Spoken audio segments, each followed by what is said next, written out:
guys, welcome back to my channel and another video. I was going to film a full workout for you guys today, but I'm actually having a day where my knee's quite sore, my muscles feel really tight, and I'm going to change it to an active recovery day, but I thought I would share it with you anyway. So it's going to be a flexibility and stretching mobility day. I'm going to show you everything I do when I have an active recovery day. I don't do these all the time. I definitely do my stretching at the end of a workout, but this is taking it a little bit further and incorporating a full session. So I'll do a little voiceover as I stretch on a little bit about PNF stretching and foam rolling and that kind of thing, and why I do what I do in the particular order, so you can take some of it and use it for yourself and get an idea about how often you might want to incorporate the same thing into your workout. So let's get going. Just for anyone that is interested, flexibility refers to the range of movement that can be performed at a specific joint.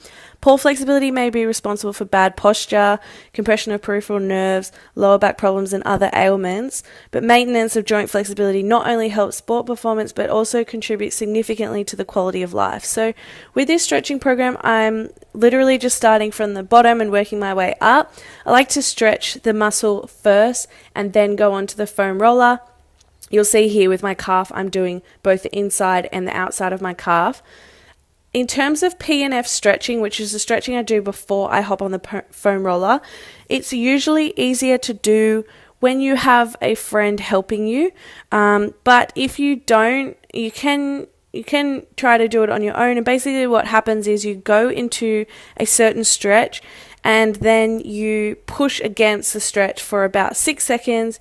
You relax, you breathe out, and you try to take the stretch just a little bit further. So it's a technique used to try and really focus, obviously, on lengthening out the muscles and taking the stretch just a little bit further. So I'm now into the hip flexor stretch. This one is really important because of just society and how we're sitting down all the time. And in our cars, a lot of people have quite tight hip flexors. So I spent a bit of extra time on this one, really trying to push it through. Even just general weights training at the gym always, tightens up those hip flexors.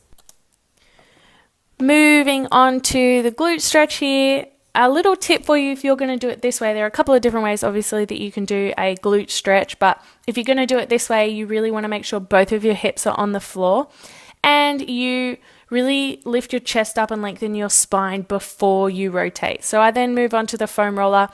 Again, there are a couple of different ways you can do this, but I just do it to where I can find a massage and the roll. So I then finish off with a bit of back and a little bit of upper body. Take your stretching really carefully, especially with your back. It is one of your biggest assets.